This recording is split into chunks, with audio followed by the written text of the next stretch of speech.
Welcome into the DNVR Rockies podcast brought to you by DraftKings Sportsbook. Now, when you download the DraftKings Sportsbook app and use promo code DNVR, you're going to get $200 in free bets instantly when you make a $5 bet this Sunday. That's with code DNVR and only at DraftKings Sportsbook, an official sports betting partner of the NFL. I am Patrick Lyons. I am Suzie Hunter. Patrick, did you have a nice Labor Day? I did because luckily I did not have to labor, which was wonderful. And I feel blessed because not all of us were in the same predicament labor-wise. I did labor, and it was a labor of love, and it was a lot of frustration because the Rockies just running out of things to say. Well, that's a great segue. The Rockies did labor on Monday in a 6-4 loss to the Milwaukee Brewers. They fall to 57-79. I had the Brewers series coming out ahead on the Brew Crew side, them winning 2 out of 3. So the Rockies only need to win 1. But I'm beginning to get worried about the hunt for 69. I'm just beginning to get a bit worried now. We're already behind schedule, and I don't really see the opportunity for us to make those up. So, I mean, maybe I'll make my own TikTok about how the Rockies get to 100 losses.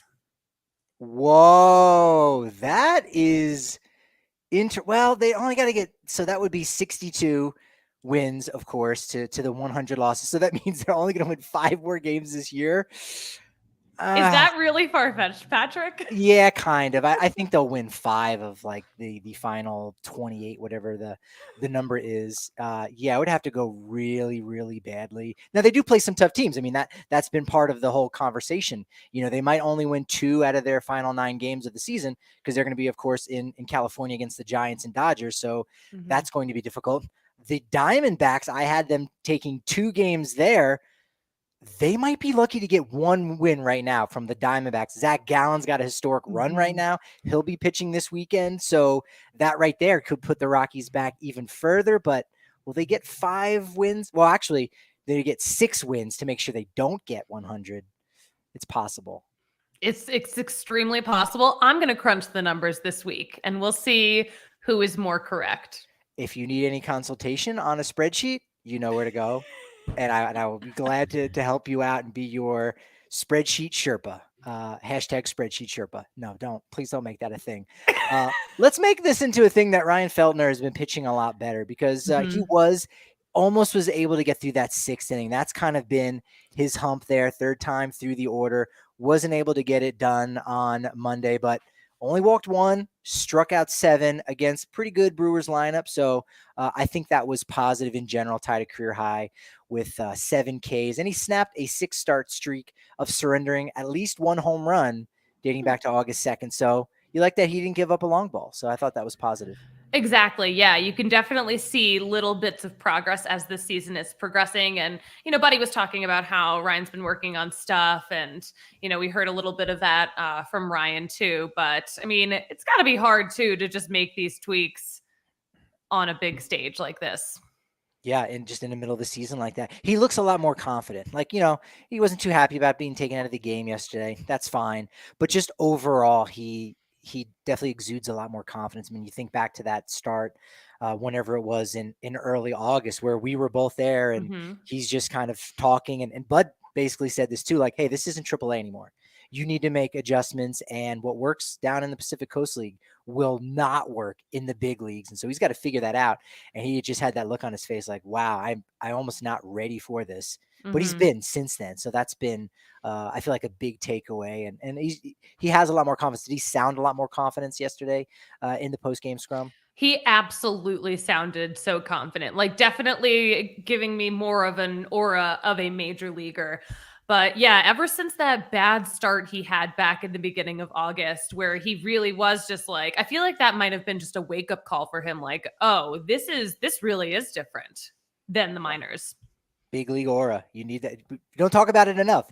The big league aura. And you do that little hand gesture. Again, another reason why you got to make sure you're watching on YouTube on the DNVR Sports channel. Justin Lawrence, not so good. He finished up the 6 for our buddy Ryan Feltner there. Give up 2 hits and 2 earned runs. But Jake Bird snapped back 2 scoreless innings, with 4 strikeouts. So that was a real positive outing for him, who'd been kind of scrapping a little bit. So that was nice to see a fellow UCLA Bruin on the hill there for the Yes. Rockies. Oh my gosh. Yeah, no, there's so many of them now. I feel like we're just the grown-up UCLA Bruins over here. Yeah, but it was also nice to see him he was out on the mountain for a while and doing well. I was happy to see that for sure. That was cool. And he didn't Yeah. get to face Garrett Mitchell, which you'd have thought, oh, he's pitching 2 innings. He did face 1 more than the minimum. You'd have thought, oh, he'll face Garrett Mitchell.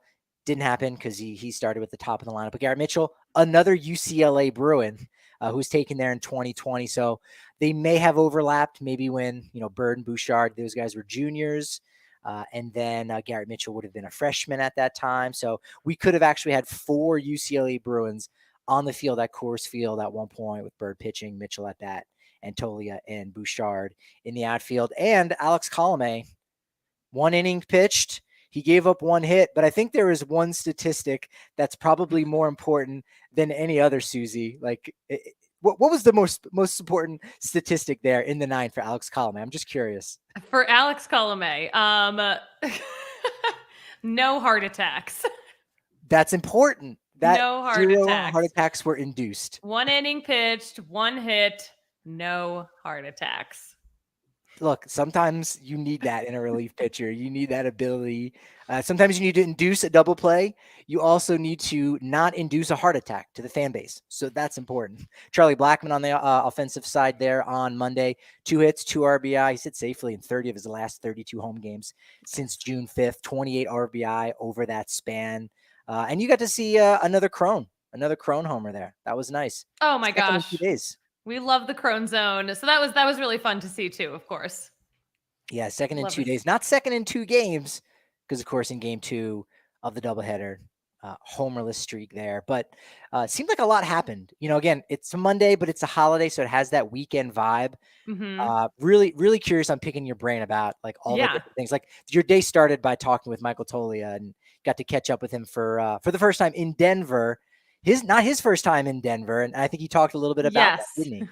He did, yeah. So Michael Toglia was, of course, in the Futures game. So he actually has played at Coors Field before on a big stage like that. So he was talking about how he's like, okay, I am actually a little familiar with it. So this isn't like totally overwhelming coming into my first game at Coors. But he was very excited to start playing at Coors Field. He even mentioned that it was almost more important than his debut on the road, was his Coors Field debut. But yeah, he's going to be a lot of fun. Watching him and Thomas Harding banter back and forth too was absolutely hysterical. Like, yeah, this is going to be a good fit. I have to imagine they've probably locked horns. That's not the phrase I want to use, because neither of those guys, both of those guys are very nice, but they kind of, you lock horns in conversation. But yeah, I heard the audio that you had shared, and of course, Thomas is being Thomas. Yeah, Thomas asks Toglia how tall he is. And Tolia's like, oh, I'm 6'5". He's like, are you done growing yet? And he's like, pretty sure I'm done. Thomas is like, I still grew at 26. Toglia was just like, okay. I don't know how to process this. I'm like, it's like, gonna happen a lot, but that's I don't know okay. what you want me to tell you. Your lack of processing ability there is not wrong. It's okay. We all struggle that from time to time. That's Thomas always says something that throws everyone off in the absolute funniest way. Yeah, he's the best that way. Yeah, Toglia was even there in 2020 at the alternate site. Oh, yeah, he did mention that too as well. So yeah, he spent a lot of time at Coors Field, but now doing it as a Major League Baseball player. Yeah, that's been great. And he was good at first yesterday. He made a crazy catch. His reflexes are just fantastic. Yeah, no, he's has that potential Gold Glove ability. He absolutely does. And so that's been something he's been getting praised for a lot. I think even Bill Schmidt, talked about him kind of having similar defensive abilities as a Todd Helton, who won a handful of Gold Glove awards himself over at first base. So, and you say, well, why is he playing right field if he has Gold Glove first base? Well, there are more first basemen on the team probably than really good defensive corner outfielders. So that's just kind of how it goes. You need some of that defensive flexibility. So Montero's going to need to play a little first. CJ Crone, on occasion, you might need to keep Connor Joe a little bit sharp. Another CJ there playing first base. So Toglia will have to play a little bit of outfield in general. And so that's going to happen. But the defense is definitely a really big one there for him. And the giveaway did not pair very nicely with with the Yeah. temperature there. That was one of the most curious things. And I know maybe we'll get to it later, and if you want, we could Mhm. even pause that for later on. But that was just kind of funny. If you were there, and if you saw, or if you follow us on Twitter at DNVR_Rockies, the giveaway on Monday was strange considering. Yes. Yeah, we will get into it towards Okay. the end of the show, but I will mention, yeah, the giveaway was a winter hat. It was the hottest game of the season, and the Rockies got roasted a little bit for it. So we'll look at some of the tweets later on. But yeah, it was hilarious. The funny part though was that giveaway, winter hat, hottest day, people were still wearing it. Oh, they were? That's roasting. Like You're gonna actually roast an innocent. actual roasting. Yeah, people were still wearing them. And it was hilarious. So I'm happy. A couple of people on Twitter were like, "Oh, I was wondering why people were wearing those hats. I thought it was like a new thing to keep cool, wearing a winter hat on like 100-degree day." I'm like, no, no, no, they're just crazy, and they do not have our blessing to be doing this. So, all right. So what's crazier? Maybe that's Mm. what's worse, and this could be a whole debate.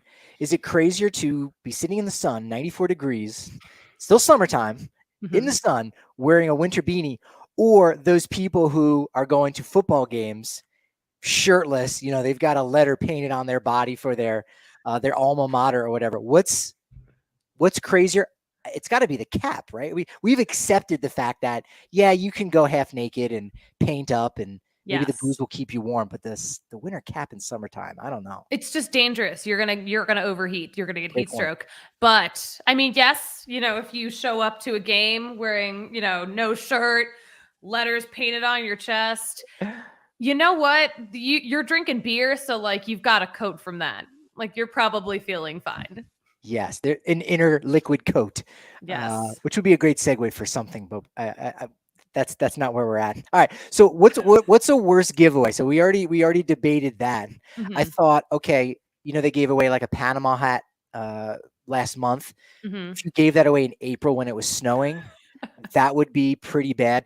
If you had like a somewhat pessimistic view of the world and you gave away a free umbrella on the 4th of July, that would be kind of a bad look, right? You're like, hey, do you want it to rain here on our quite literal parade here in fireworks? Or $1 instead of a $1 hot dog night, dollar hot cocoa night in August. I mean, these Oh, are all ideas that make just as much sense as what went down on Monday at Coors Field. pretty much, yeah. Dollar hot cocoa night in August. That sounds brutal. But that sounds like a promotion that should happen when Coco Montez makes it up to the majors. Things to Whoa. think about. Things to think about. Well, if your name is Coco, you should be able to get in for $1. I Yeah. mean, you have to be on your license though. We gotta have him back on to find out. Is Coco on his license? It probably is not. I would guess no. I would bet money no. Yeah, it says Bobby Pat, his first and middle name. Robert Patrick, excuse me. I don't know if he's going with Bobby Pat Montez, Robert Pat. then he might as well just go with Coco at that point. I mean, that's what makes sense. And look, if we're talking about what makes sense, the DNVR.com right now makes a hell of a lot of sense, especially since Yes. it's only 50 cents for your first month, especially since the Broncos are getting going and DNVR bets is heating up. So you know who to bet each and every Sunday. The Avs and Nuggets, they are getting warmed up. Their season's going to be here in no time. And of course, we're doing our thing with the Rockies. Rapids, I don't know if they're still pushing for a playoff berth. They're still in the hunt, but they've been a little disappointing as of late. You get all that great coverage, access to the members-only Discord, and when our bar opens up on Friday, September 9th, you get that Yes. member-sized beer. You get price breaks on all kinds of gear. And if you do want to come out to any of our tailgates with Mile High Sliders, we got Breck Brew flowing, all of that and more fun games and prizes given away there. You get a discount on those tailgates. And again, that's with the DNVR.com. Now only 50 cents for your first month. And if you're talking about other hot tickets, you got to make sure you're going over to Gametime. It's the hottest new ticketing site that makes it easier than ever to score the best deals on tickets to sports, concerts, shows. Look, it allows you to sit in seats you never thought you could, like on the 50-yard line, courtside behind home plate, floor seats at a concert. When Yankee Stadium originally opened up, or this most current one in 2009, there were people who would sit in those luxury seats behind there. They just look like a leather recliner. They would get those seats off of a site like Gametime. In fact, it may have been Gametime at that point, and because they waited right up until the first pitch. And these ticket brokers, they're like, look, I want to get something for my money. I don't want it to go to waste. So boom, you're getting like, $1,000 seats for $50, all you can eat food. It's absolutely fantastic. I've used Gametime before to go to Red Rocks, some really great shows. Again, it's last minute. Sometimes people can't go to their shows, but they don't want to miss out. Well, that's where you slide in and maybe take advantage a little bit with those really good deals. So if you love DNVR, then you're going to love Gametime. The best way to support us is by buying your tickets through the link in our description here on YouTube. Join over 15 million people who've downloaded the Gametime app to score the best seats to all your favorite events. Hit the link in our description to save. And look, if you're talking about saving, or if you're even just talking about getting access to the Nuggets and Avs, well, we got to talk about Evoca TV. Evoca is the new GOAT in Colorado sports. That is the greatest of all TV. Evoca TV delivers amped up sports coverage for Colorado fans, featuring Altitude Sports, AT&T Sports, and the NFL Network. Yes, it's all part of the package at the most regional content for the lowest price for sports in Colorado. All crystal clear HD while using less bandwidth, and enjoy over 60 entertainment channels, including news, movies, and more, parentheses, the DNVR Sports Channel. Turn your home into the ultimate game viewing zone. You can even stream your teams from your phone, laptop, or tablet when you're on the go. You can also add on a discounted Sling TV bundle to get ESPN and more. Evoca is only $25 a month, plus a $5 receiver fee. And right now, Colorado sports fans, you're going to get $10 off per month for your first 3 months. To score this deal, just go to evoca.tv/Colorado10. That's evoca.tv/Colorado10. No contracts, no catches. Evoca is TV made for champions of the remote. Like me. Like you. You're a champ. I am. Thank you. I didn't know you were a remote control champ. I knew you were a champion of a lot of things. But a remote? Yeah, all of it. I'm just like the best at everything I do. Okay. So we're going to write down remote underneath championships, and then each week we're going to need some new things that you are a champion at. Astrology. I'm not adding it to the list yet because we need one every week. So right now we just have remote. Right now we got remote for this week. Did you stick around for the Sandlot, by the way? A little bit of it, yeah. So it was so cute. It was adorable. Yeah, people were just on the field. It looked like a great time. And also, I think the biggest part was that it had cooled down significantly by the time they were showing Sandlot. So it was actually quite pleasant. Oh, that's nice. How many times have you seen the Sandlot? Are you a big Sandlot fan? Okay, so I've seen it a lot. I'm on the fence about whether I'm a fan or not, because I'm like, on one hand, the childhood wonder of, learning baseball and just like playing with your friends and hanging out. Like, that's so fun. But also that movie is so stressful because kids are so stupid sometimes, and they just destroying all that property just makes me so nervous. That's the biggest issue, is just the property damage. And losing that Babe Ruth ball. Dennis Leary does not have insurance taken out on that Babe Ruth ball. He definitely does not. And you know what? If Dennis Leary was my stepdad, like, that would be stressful too. So he's just chain smoking all the time. I mean, he's got that Boston energy. He's in California. Yeah, that wouldn't be good. I wanted to give you another pop quiz. But I think maybe we might have to save that, or you think about it. Is it going to be another Pop Suze? I was going to give you quotes, and you have to tell me, is it from The Sandlot or is it from The Godfather? Now, it seems easy, but of course, I've only seen one of these movies, so this could be pretty hard for me. So. Okay, so there are some notable movies I feel like that I haven't seen. I think I've seen most of the classics, but there's just things that are just in the cultural zeitgeist. Like, it's just in the atmosphere. Like Star Wars, I feel like you don't need to really see Star Wars to really understand everything in general. It's like, I get the cultural references. Yes, for things that I haven't seen. Yeah, so I feel like there would be like quotes and stuff. You'd be like, no, that would definitely be more Sandlot than... Like, if it was a quote about cannolis, I'd be like, yeah, that's The That's the Sandlot. Godfather. Well, cannoli has a big role. That's the big snack in the Sandlot. No, of course. Yes. Yeah, you're right. I'm going to ask you a couple here, Okay, and okay, we'll let's see do how it. it goes. Let's do We'll it. give some more Rockies news and notes. Pop Suze. All right. First one. Is this the Sandlot or the Godfather? First one.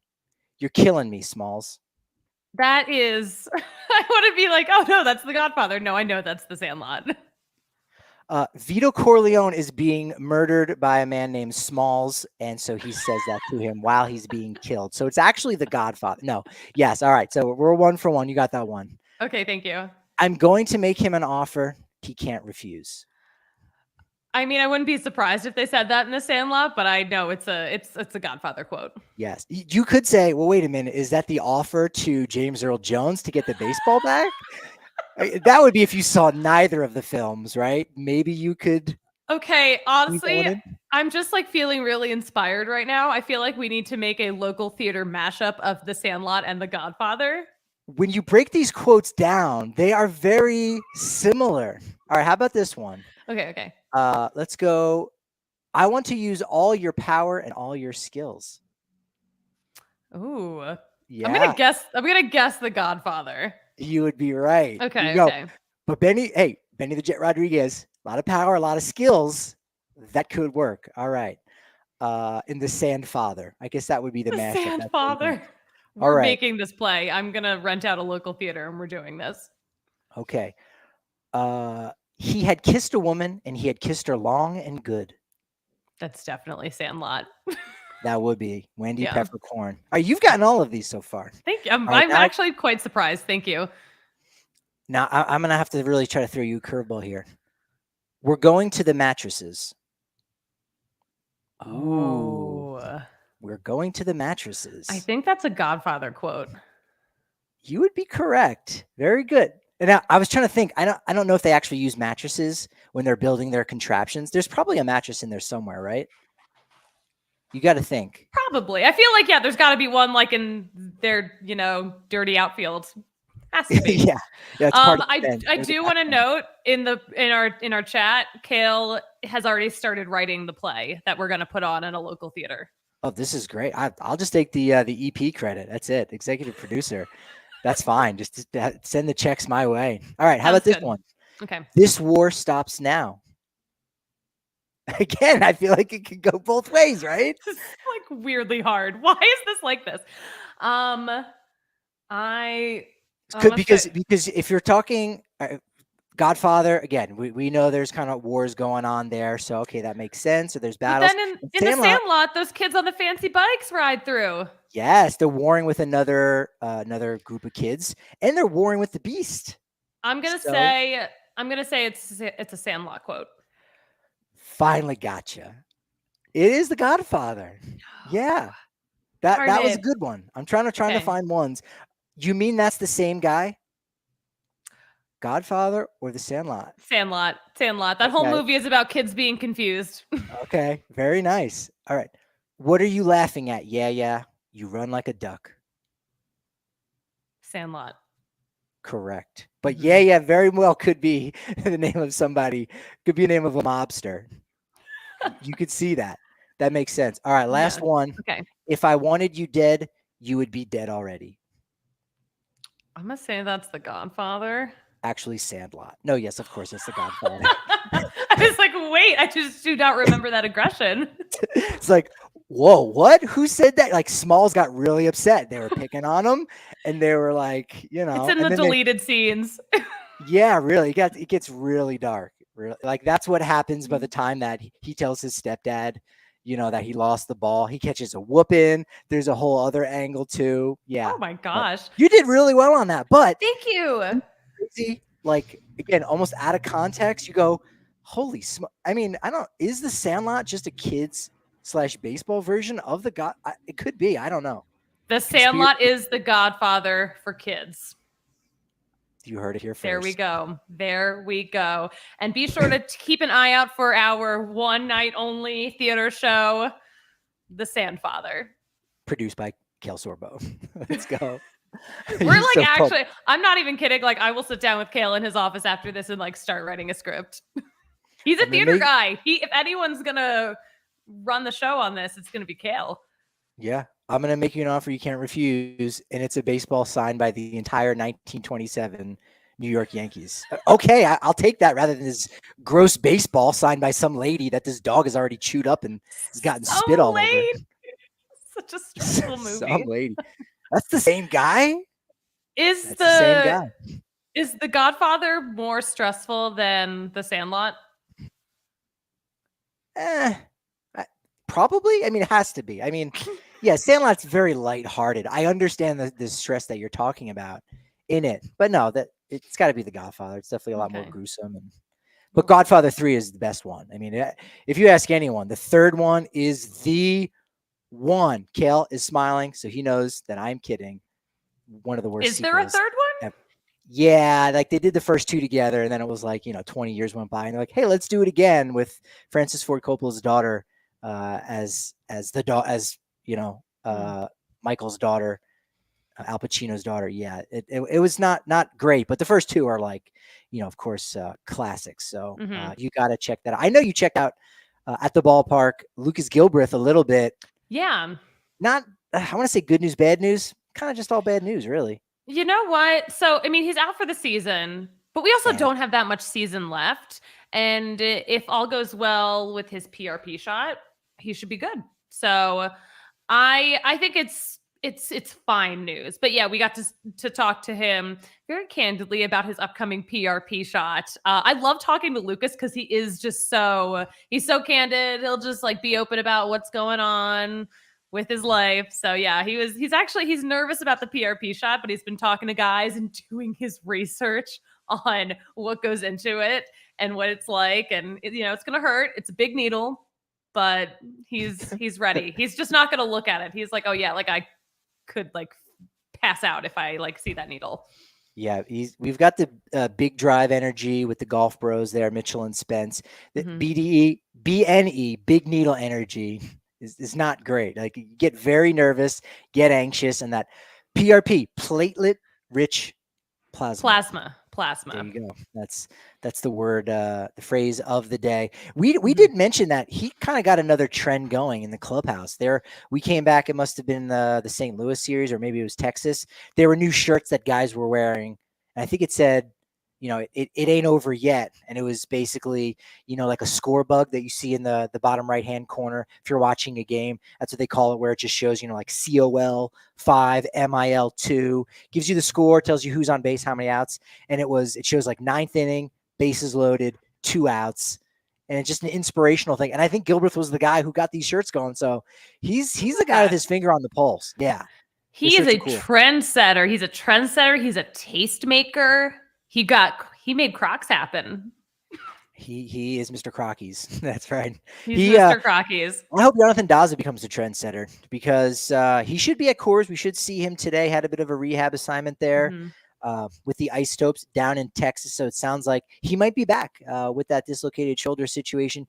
He might be back before the year is out. So I'm hoping that provides some inspiration for some of the other banged up Rockies, like an Ezequiel Tovar. No news on him just right now with his groin injury. I also don't know that Tovar needs that motivation. Not sure if the Rockies are really just protecting him at this point, saying, well, we don't want to rush you back to get hurt. Next year, we can kind of start anew. It might not necessarily be, the ball's not necessarily in his court to do what he can do. Jose Iglesias, swollen left hand. He's kind of day-to-day. He's getting an MRI today on Tuesday. And then Chris Bryant, increased activity. It's increased over the previous activity that was increased, but still not picking up a bat or doing anything. Bootsy Bryant. Bootsy Bryant. You know what? Sometimes he's in the boot. Sometimes he's not in the boot. I have not seen this because we rarely see him walking around, but that's the update from Buddy. We've only seen in boot. We haven't seen out of boot. I have not seen him out of the boot, but apparently others have seen him out of the boot because Buddy said, yeah, he's in it sometimes. And who are we talking about again? Chris Bryant, aka Bootsy Bryant. Oh, Bootsy Bryant. Okay, Bootsy Bryant. All right, that's who we got. That's not a great nickname, and if that catches hold, that was Suzie Hunter at the Suzie Hunter who came up with the Bootsy Bryant nickname. Terrible content, Patrick. I expect better from you.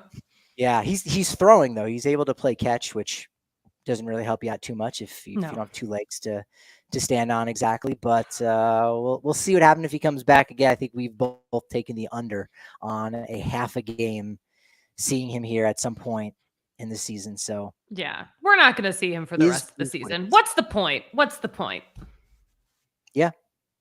Yeah, that's I can't really argue with you on that. Not to be like so negative, but like, why bother?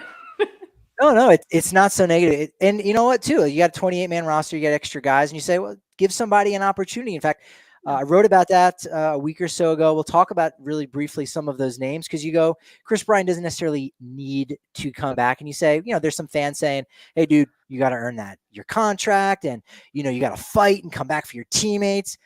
Does he really, really need to? Who does he need to prove that to necessarily, right? The Rockies may get more benefit of calling up a young guy who's not currently on the 40-man, hasn't yet made his debut, that could create a space for an Ezekiel Tovar. And you go, you'd rather have that. You'd rather that situation play out than 3 games from a Chris Bryant. So that could be up for debate. But what is unequivocally not up for debate is Green Mountain Dental Group being the best at what they do in the Denver metro area. Not only do all of our members check them out, as well as folks right here in-house at the DNVR.com, but they're hooking you up if you're looking to make a switch. They're only 15 minutes outside of downtown Denver. All you got to do is tell them that we sent you DNVR Sports, and they're going to give you a $300 discount for a full orthodontics treatment for new patients. And they're also going to get you a free set of bleach trays, a $350 value, with a new patient cleaning, exam, and x-rays. I did this not that long ago. It's very simple. It's not a painful thing. My teeth were not sensitive. I'm sure it's different for everybody, but Green Mountain Dental Group, I told them that, and they said, oh, let's set you up with this particular type. And so that's why they're great at what they do. So make sure you check out Green Mountain Dental Group, and make sure you check out athleticgreens.com/ROC. Those are the first 3 letters of Rockies. That's how you're going to start your day off the right way, with 1 scoop, 75 high-quality vitamins, whole food sourced superfoods, probiotics, minerals, and adaptogens. That's what I do to start my day right before I do anything. Don't even take a bite to eat. I get that in my system. I get that positive gut health going early. And then if I want to have some fun and eat some bad food, or if I want to really put my body to the test with a lot of exercise, Athletic Greens is going to support me both ways. They want to give you a free 1-year supply of immune supporting vitamin D for joining the fam there, and 5 free travel packets if you go to athleticgreens.com/ROC to take ownership over your health and pick up the ultimate daily nutritional insurance. And frankly, sometimes you need insurance, or you need legal insurance and legal consultation. If you've been in a car crash that wasn't your fault, and now you've got injuries, medical bills, lost income, property damage, you're going to have to deal with this disruption in your life. But guess what? Right now, there's a place for you to go, and that's Travis Legal. Don't assume the insurance companies are going to be looking out for you. Insurance companies are going to go to great lengths to tilt the playing field in their favor, and you need an experienced attorney on your side who has your back. Travel Legal Offices understands how hard it is to deal with the aftermath of car collisions and wants to be in your corner fighting for what you deserve. Travel Legal Offices is a family-run law firm experienced in Colorado personal injury cases and insurance disputes. Travis Legal Offices has attorneys who are educated locally at DU and CU law schools and has staff with more than 35 years of experience in handling personal injury cases.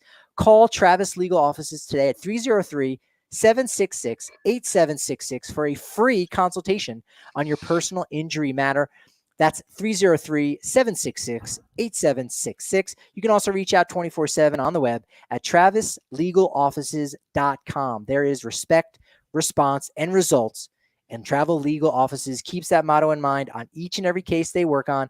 Reach out to Travis Legal Offices today, 303-766-8766. Sounds good, Patrick. I might need it because I want to sue the Rockies. Look, I mean, the fan base is getting very apathetic right now, where we could be getting down to that point where we're going to see that, people show up first with the bags over their heads and doing the little protests. And sometimes you do have those lawsuits. I mean, shoot, you had, what was his name? Mike Bolsinger? He actually took a lawsuit where he was suing the Astros for the whole sign stealing thing, because he's saying like, hey, look, I had a really bad start against the Astros, and then I got cut, and that kind of ended my career. Yeah. Now that got thrown out. Maybe if he had gone to Travis legal offices, it would have been different. Nevertheless, that's kind of how it goes. All right. So Ezekiel Tovar is on the list of who could be next if the Rockies need to make another move. Chris Bryant could go on the 60-day IL. That creates room. You got some relievers in the minor leagues that you might knock off the 40-man roster to create some space for somebody else. Riley Pint has been kind of a feel-good story. Would you put, I mean, it's hard. I mean, Tovar deserves it more than Pint. But, Suzie, you'd be pretty happy to see another wonderful kind of comeback story like a Winton Bernard in Riley Pint if he was able to make his major league debut at some point this season. Oh, absolutely. I think that would be so much fun. I've been waiting to see Riley Pint for years. But yeah, I think that is more likely than Tovar. I don't think Tovar is going to be ready this season. Yeah, that's like 51% Pint, 49% Tovar. Just because, as you said, because of the situation, you probably have to lean. You might be more likely to see Pint than Tovar. Carl Kaufman is another one of those candidates. He started off really well. I think his first 3 starts down in Albuquerque were pretty fantastic, pretty good.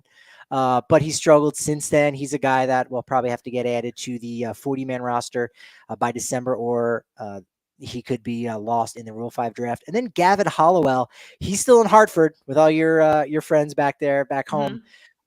But he's a high leverage reliever. He's closing games out there for the Yard Goats. Had 15 saves with them. He's been their guy. His strikeout to walk ratio is really, really good. So he does everything that Riley Pint does as far as striking guys out, but he's not walking them at the same rate as a Riley Pint. So those are some of the names that we could possibly see here in the very near future.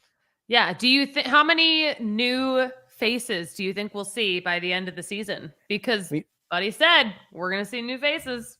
He said a few, and we've got Toglia is the only real new one. And again, you could interpret that in a couple ways and say, well, they brought Bouchard back, so that was a new face, but we were kind of familiar with that face. Ryan Valade, hasn't appeared yet this year. He's been banged up a lot on the IL.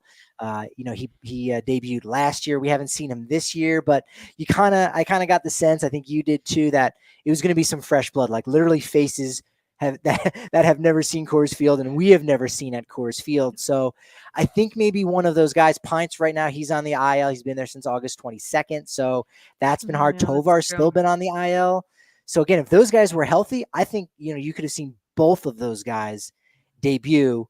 I don't know, maybe Gavin Hollowell. He might be a bit of a dark horse, but we could see. I like where your head's at. I like where your head's at. Could be something like that. Now, I would love to peep some tweets. I'm just going to say that right there.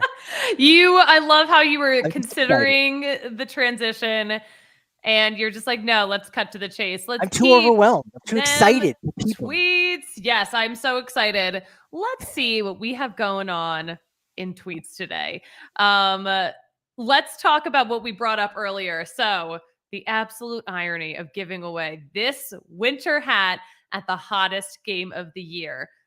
We tweeted this out yesterday, and it kind of blew up a little bit because Kyle Clark absolutely roasted the Rockies. Why didn't the Rockies wait until a game in October? And he goes, oh, wait. God. That would mean... that would mean... that was a good one by Kyle there. We got to have him on at some point there. He's one of our loyal followers there. And yes. He likes a good tweet when it comes out. Yeah, this was actually, I think this game, the game on Monday, was tied for the hottest game in September in franchise history. There's a game in 1998, actually. What would that be? Exactly 24 years ago to today, September 6th. It's also my mom's birthday. Happy birthday, Mom. But against San Diego, it was also 94 degrees. So, yeah, record-setting temperatures. Yeah, it was unfortunately, the record setting is on the temperature side, not on the team side. Disappointing. I mean, maybe record levels of frustration too. But other than that, yeah, those are the only records right now. That would be it. So, yeah, thanks for the big shout-out by our guy, Kyle Clark there. Yeah, he's so funny. He's got his finger on the pulse. All right, let's talk about concerts. And let's talk about the state of Minute Maid Park, where the Houston Astros play, because I didn't see this. their field is in shambles, absolute shambles. So this is the view as of yesterday. This is after a Bad Bunny concert. So it looked like a great concert. Unfortunately, not great for the field. But I love this tweet from someone from Hey Scott. Is he called Bad Bunny because he destroys vegetation like the outfield grass at Minute Maid Park? Yeah, it's absolutely wrecked. Yeah, that and oh yeah, and then there's pictures Looks of really bad. guys warming up in the outfield. That's really bad. Like so, when they had the concert at Coors Field, you Mhm. could see, where the stage was just a little bit. I think enough time had passed from when they Mhm. had the Def Leppard concert and the Lumineers concert. So there were some patches, but you couldn't really tell. It definitely didn't look like this. We heard that some of the grass and vegetation had died because of vomit. I don't think all of this was vomit induced, but it's like really, really bad. Yeah, that is rough shape. I mean, I've seen rough looking minor league fields that looked better than this. Agreed. This is like a bad high school field. Like that's Yeah. that's where it's at. You can't salvage it. Now he did a show at Yankee Stadium Hmm. last weekend. I don't know what the Yankees schedule was. Actually, they were just back home, so maybe there was enough time for them to get that sorted out. That was the infamous show or famous show of him at the VMAs, MTV VMAs. Remember that Hmm. was a thing that people cared about, at least of our generation, cared about. But he also has two shows coming up in San Diego in the end of this month. Hmm. So the Hmm. Padres may end up having to go through this exact same thing again. And how fit in? So they've got the final spot in the wild card. They got the third and final spot. Hmm. Rockies are trailing them. I think their magic number might be about 10 at the time you're hearing this. So magic number is 10 for them just getting completely eliminated. So they're going to get past September 7th because they've won a couple games. So it's prolonged this, but it would be very interesting with everything that team has gone through, and really everything that they've gone through has all been related to just Fernando Tatis. It's really just been Tatis related, and then maybe their season, a weird ground ball that goes to the outfield gets aired upon because it kicks off of a patchy piece of grass after a Bad Bunny concert. Like, get ready because that's what could be in the future for the Padres. Yeah, the Padres just do not have good luck right now. So I could totally see that happening. The Padres are on the precipice of Padreing. We know the Mets can Mets. We know the Rockies can Rockies. The Padres are getting close to Padresing. We'll work on Well that one, said. but you, That you, was you, that well we're on the said, same page. Patrick. You're a true wordsmith. All right, I want to show us one more tweet about a little girl who is a big fan of Julio Rodriguez. Ooh. So yeah, so I don't know her name, but this man named Zach, his child, was making a Julio poster. Julio Rodriguez saw the tweet and said, "Hey, get close to the dugout. I will make sure I sign it for her." So listen, this rookie appreciates his fans of all ages. So then here is the result of that. This is absolutely adorable. So she added to the sign, "We'll trade my baby brother for a hug." So of course, John Boy had the great comment, "Congrats to Julio Rodriguez on acquiring a new brother today." Oh wow, that's great. So yeah, this made the broadcast out there too. This was definitely a big hit with Mariners fans, but you gotta love it. You gotta be nice to the kids. You gotta hook them up. You gotta show them love because they're the future. Did you ever bring a sign? Have you ever brought a sign to a game? I actually haven't. I thought about bringing one on my road trip, but just never got around to making one. I have a sign sitting. I might not have it anymore, but I think it's in a box of mine. I have a "Bring Back the Whalers" sign that I want to bring to a Hurricanes game. There you go. Hmm. That could work. You got to be wearing something with the yard goats on that because that'll go viral, and you got to support Hartford Hmm. there that way. Yeah, when I was much younger, it also seemed like it was a lot more common. Now you don't see too many signs at ballparks I feel like I've as seen much. a really good amount of signs this year at Coors Oh, okay. Field. Yeah, It, I feel like I still see signs from kids. I think okay. we don't Yes. bring them There you anymore. go. Yeah, we don't see them. Yeah, when you're younger, you see and you go, "Hey, that's a great idea." So I'm definitely going to be doing that. And yet resonates more. Now you just go, oh, that's cute, kid. You don't even read the sign. You don't care. So you're right. I stand corrected there. But I did bring a sign once for Alex Ochoa. One time Colorado Rocky had like 58 games. In like 2003? I forget what year, 2001. And he signed it and then just left it in the garage and then got destroyed, I think. But Oh. yeah, Alex Ochoa. That's a good deep cut for bringing a sign to a game. You know what? A kid with a sign just has so much power at a ballpark. That's kind of like their biggest platform that a kid can have. Like if I That's a have tweet. something I want to say, I just tweet it. But like, if you're a little kid and you need people to know what you have to say, you got to make a sign. That's your only option. So good on her. And this this isn't a dig on anybody, Okay. but in our society, a child bringing a sign to a sporting event, more people will see that than the average tweet. Because we all think about a tweet being like, oh man, it got 2,000 likes. That's pretty good. Again, depending on who you are, and we know there's other ones with tens of thousands, et cetera, et cetera. But the average tweet of just like, what happened to my toe? And it's just your toe got mushed up on the coffee table, and you take a picture of it. It gets 3 likes from someone you went to high school with, a coworker, and some creepy person that you've never met but likes. The 3 guys. people, liked it. 40 people saw it. But at a sporting event, tens of thousands, and because you're a kid, you're more likely to get it on television. I don't know. I don't know if if that's earth shattering, if that's interesting, if who cares. But it is true, right? I think there's probably more people that would see a sign at a sporting event than the average tweet. All right. So next Rockies game that I am at, that'll be Wednesday, because I will be taking today off after this podcast. But Wednesday, I'm going to go around looking. Wednesday might not be the best day because school's already back in session and it's a day game. This homestand, I'll look for signs. This will be my small project. sample size. I need a project. I need something to keep me out of trouble.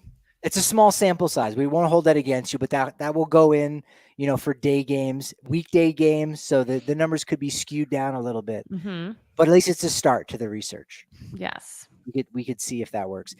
Does anybody ever bring a sign up to the rooftop? Because again, there aren't kids up at the rooftop. So, you know what? I'm trying to think. The last adult that I saw with the sign, Wynton Bernard's friends brought signs for him. Oh, that's nice. Yeah. There you go. Kids at heart. You got to be up in the rooftop. You have a sign with a bullseye on it. Hit it here. I'll give you a brick beer. Like, boom. And then you got to sort it out. And then, of course, CJ Crone is like hitting you up on Twitter going, dude, where's my beer? You're getting harassed by a Rockies player. It could be fun. It actually could be a lot of fun doing something as wacky as that. It's going to be wacky at Coors Field here. Chad Kuhl is on the bump for the Colorado Rockies, and they got to win one of these next 2 here. They absolutely have to for the narrative. The hashtag Hunt for 69 narrative. Brandon Woodruff on the hill. He was an all-star last year. And it'll be he's got a 3.54 ERA. Pretty darn good. So Rockies need to get one going here and keep themselves in the hunt for 69. They're hunting for 69, but they're also in the hunt for 69. You can look at it both ways. Yeah. Listen, depending on how this homestand goes, I might be making my own offshoot narrative, the hunt for 100 losses. Yeah. The Rockies are getting hunted by 100. Like the number 100 is hunting them down. They're going for the number 69. And then the number 100 is like, yeah, you pay attention to that over there. Well, I creep up behind you. Your imagination is fantastic, Patrick, but that was a great way to put it. Look, I can hunt down some crazy metaphors and things of that nature. And look, we're hunting it down on Twitter with Suzie Hunter at DNVR_Rockies. I am at Patrick D. Lyons on Twitter. And I am at the Suzie Hunter on all platforms. To producer Kale Sorbo, he's given us some momentum today, and we appreciate that with the Sandfather. Stay tuned for that script. Reach out. We'll have to have a special channel in the members-only Discord. Again, one of the benefits of being a member to the DNVR.com. But look, you know what they truly say about momentum? it's only good as your next show. So we'll talk to you then.